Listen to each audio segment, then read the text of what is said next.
James. What's up, Jordyn? Good to chat with you virtually. Yes. I'm in New Great to York, hear. you're in San Francisco, so Yep. this is cool. Let's just jump right into it. So obviously the retail industry has been upended in the past few months now because of the pandemic. Would love to hear your thoughts on as we reshuffle, as retail tries to figure out what it is, where does resale see itself? Yeah, I mean, way to get right to it. Not bury the lead. Look, I think that certainly COVID and the pandemic has, made everybody sort of rethink their consumer behaviors, right? Part of it is we've been forced to do things differently because we're sheltering in place. But I also think it's given people the time to think about how their behaviors might change for the better in the future. And so, all those things that we put off doing, we all of a sudden found time in our life to do them, one of which was cleaning out your closet. So we've seen a huge surge on the supply side of our business. But I think what it means for retail and resale working together is I think that a lot of retailers, through this period, have stepped back and asked themselves, what are things going to look like, in the next normal? And there's definitely been more strategic conversations around, where resale fits.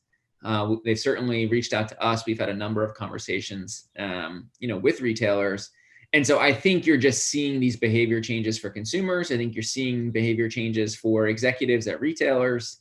And I think anytime you have something as big an effect like this, you're going to see consumers shift. And so I think that's where we're seeing some traction. And resale has become a big trend. Like in the past few years, you guys have definitely done reporting around just the demographics of people adopting resale.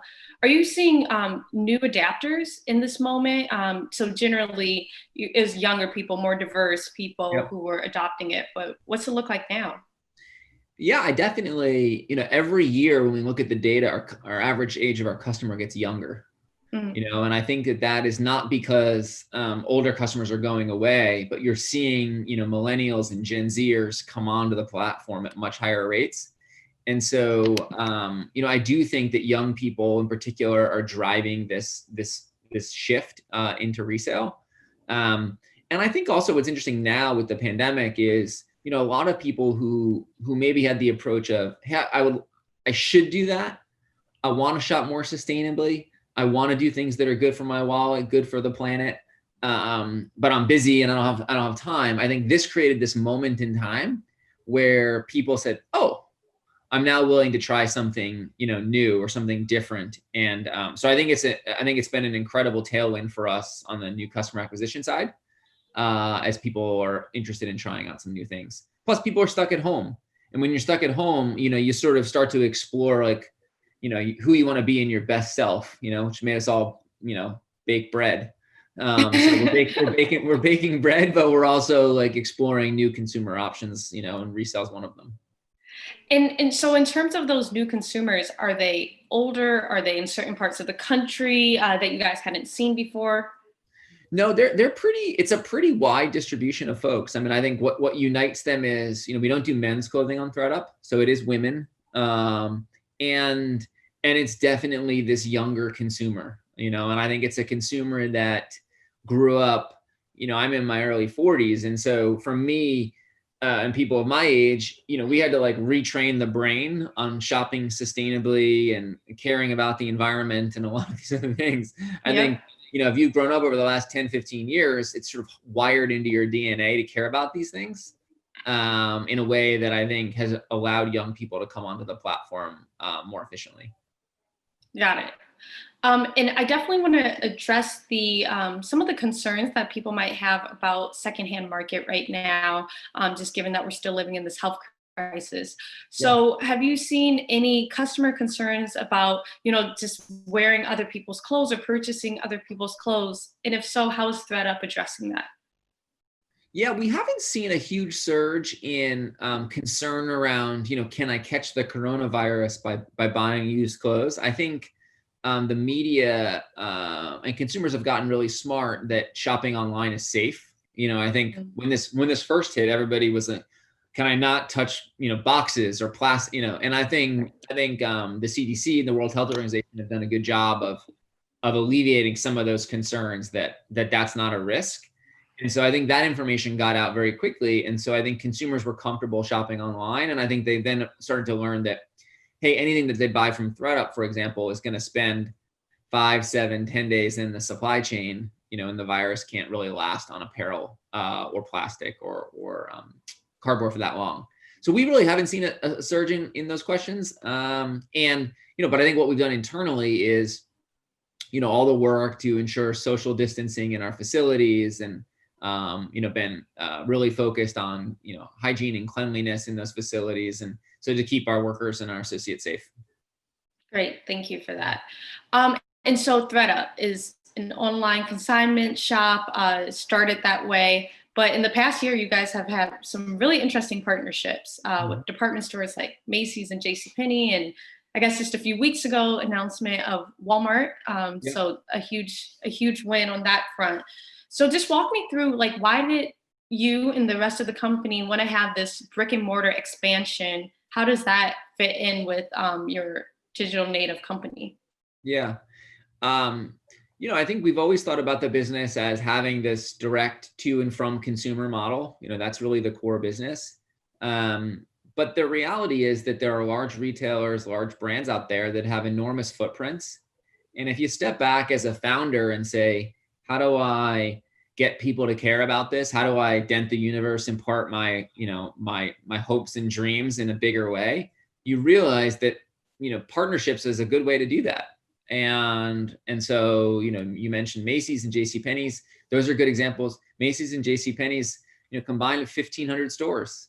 They sell a lot of stuff. They have a large installed customer base. And so I thought it was just an opportunity to educate more people about shopping sustainably, shopping resale. And I think it was a way to collaborate with those brands to bring in some fresh ideas and some fresh thinking around resale into these 100-year-old heritage brands.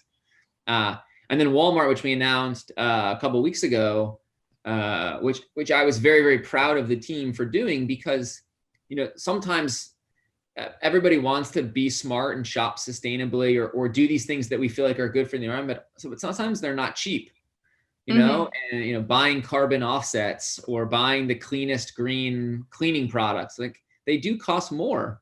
And so this was an exciting opportunity to help a value shopper who typically shops at Walmart get exposed to high quality brands at great prices. So I was really excited about that, because Walmart's an amazing retailer. And if we can help educate that vast trove of customers around resale and circularity, I think that's an amazing opportunity.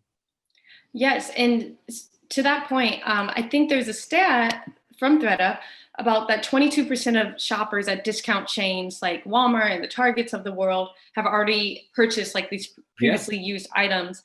That's a stat that's a bit lower than if you take a Nordstrom or something higher end. Sure.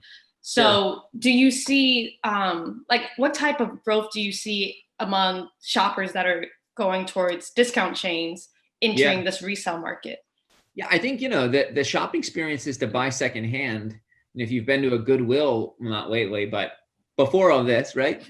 I mean, these aren't amazing shopping destinations, right? They're nonprofits. And so it doesn't feel like the place you want to go on your Saturday afternoon with your friends, the way, say, shopping at a TJ Maxx or, looking for a deal at a Nordstrom Rack might be. And so I think by extending the opportunity for folks who want to buy items, that are secondhand at great prices, it just makes the buying experience easier for those customers. And so I think if you go to Walmart or you go to Target and you are buying staples and you're buying leggings, and then you're like, oh, and I also, like, what else do I have as like a cute dress for date night?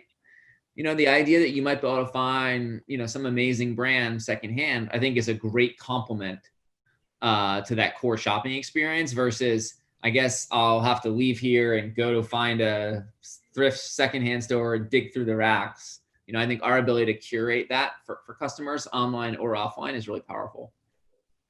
I also think what's interesting about your partnerships is that it shows that the companies recognize the value of having resale within their ecosystem. We've also seen companies that have like launched their own platforms, if it be resale or rental, and have tried to go at it alone. Yeah. But as someone who's been running this company for a decade now, what do you think that the industry doesn't quite understand about the sweet spot about resale, that it might not be as clear, you know, it might not be the same thing as what we've been seeing for hundreds of years? Yeah.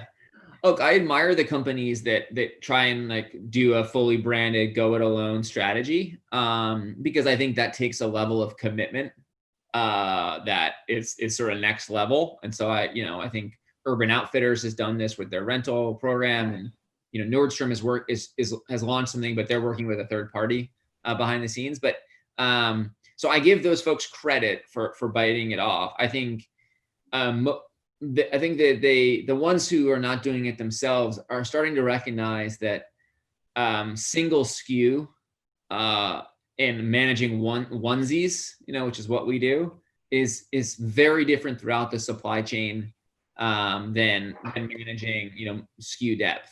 And so I think they're coming to the realization that these are big investments that they would need to make in technology and expertise. And, it may not be worth owning it, all themselves. And so should they just partner with somebody like thredUP that can help them? And so I think they're all coming around to the idea that this is where the consumer is going. And the question is, okay, how do we meet that consumer, where they are? And I think that's what we're trying to be, a good partner to them. And frankly, like I was on a call with them with a major retailer yesterday, and I said, look, you can do it yourself. I'd be happy to consult and tell you how to do it yourself.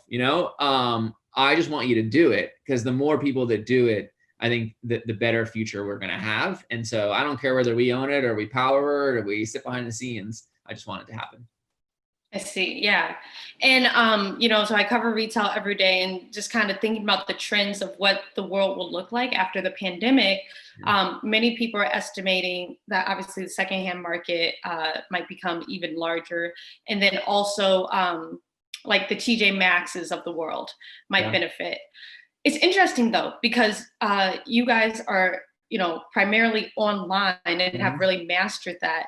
Would love to just hear your thoughts on, we don't see that kind of presence with the TJ Maxx or Ross, but it goes to that question, or to the statement you had about SKUs.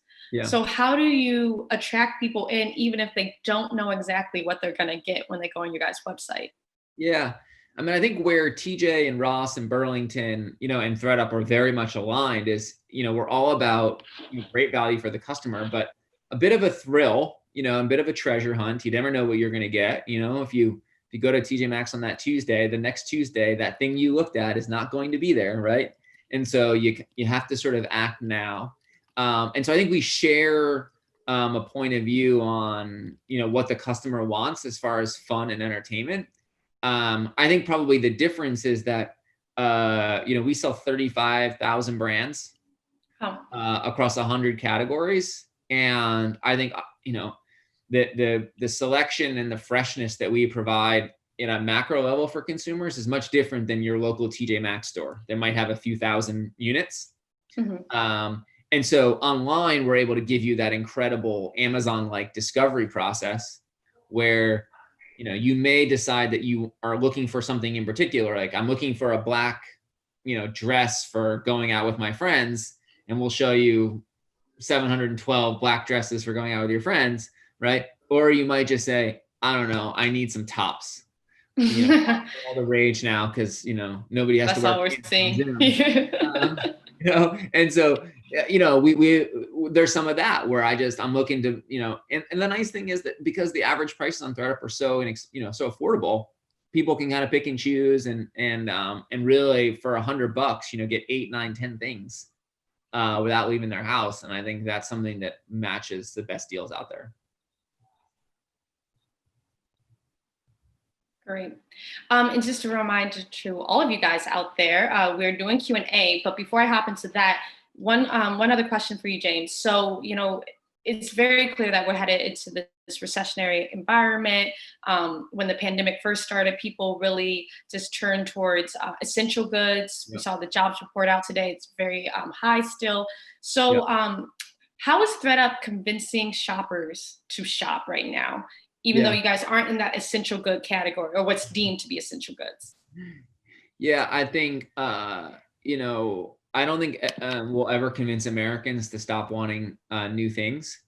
You know, I think we always want to like freshen things up, whether we're stuck at home, you know, or not. And so, you know, I think what we have been able to do is convince people that if they do want that delight in their day, they do want a little fun, they do want a red top instead of a blue top. All right, that like there's a great affordable way to do that that doesn't feel wasteful.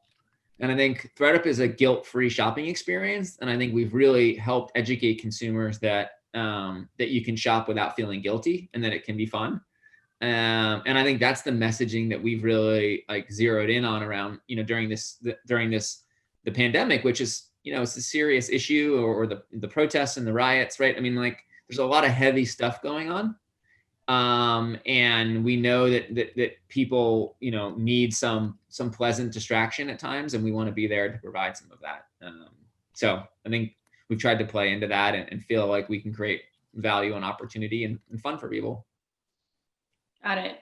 So we have some questions from you, or for you, from the audience. So Jeannie Barsom has asked, does thredUP take new goods from excess inventory from brands? We do not. We have always tested it in small doses in the past, but generally speaking, we don't take any excess inventory from brands.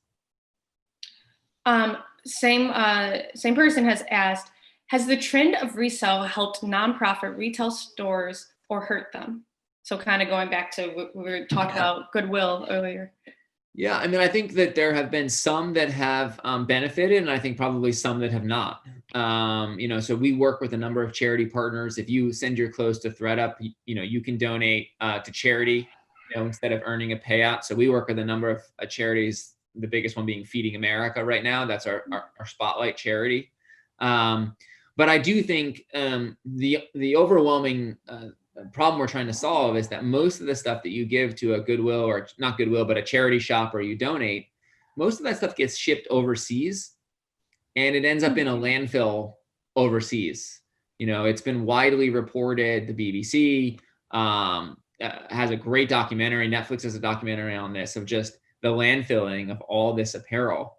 And so what I'm sort of hopeful is that the charity shops, the thrift shops, the thredUPs of the world, we kind of work together to keep all that stuff out of landfills. So that's how we're trying to align with those folks. Got it.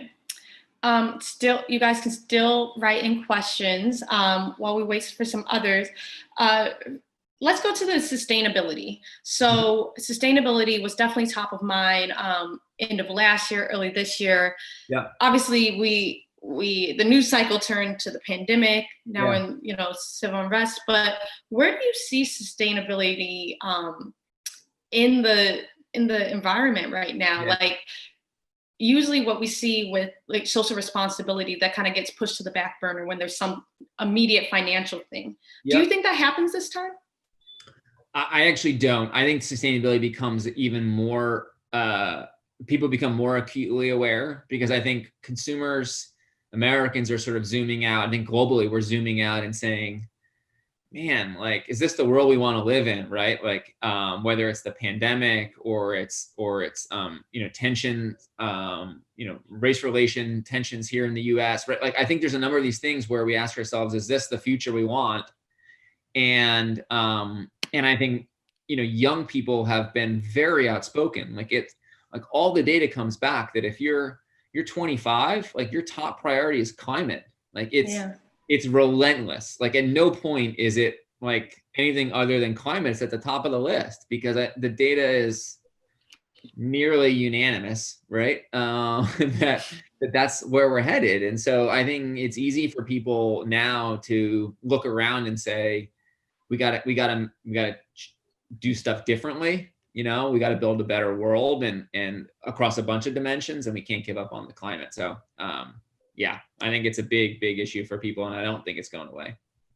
Right. And like you said, just like think about the events of the past 2 weeks, a lot of people in the world are saying we have to build a new world. It's got to get better, right? You know, I Yeah. mean, it's like, no, you know, you kind of look around the dimensions and just like, we can't keep, you know, I've sort of stopped saying I don't want to get back to normal. I don't, because that would suggest that like that thing 3 months ago was good. Like that's not good. Right. You know, Right. we need the next normal, you know, which I think I'm hopeful and I'm optimistic we'll get there. And I just have to ask you, so retail has been really interesting. It touches all different people. It's in every community. People interact with it every day. What do you see as retail's responsibility in this moment of like civil unrest, disenfranchised communities saying, we need this new world? Where can retailers or people in this industry step up? Oh man, that's a good question. You know, I think that you know, I guess I can speak from myself as CEO. I think my job, you know, with the thredUP employees, you know, we have you know 1,200 employees nationwide, is to create, you know, space and opportunity and conversation for folks to understand and process what's happening, and you know, not pretend it's not happening, right? Not pretend the pandemic's not happening, not pretend that the riots aren't happening, but create kind of community and space for people to have open and honest conversations. And, you know, I think that's what we've tried to do. And I think retail employs so many people, you know, in the US that I think if every retailer came to the conversation trying to create dialogue and open minds among their employees, that would be an incredible result. So I think that we can be a big part of the conversation by creating the space for folks to talk.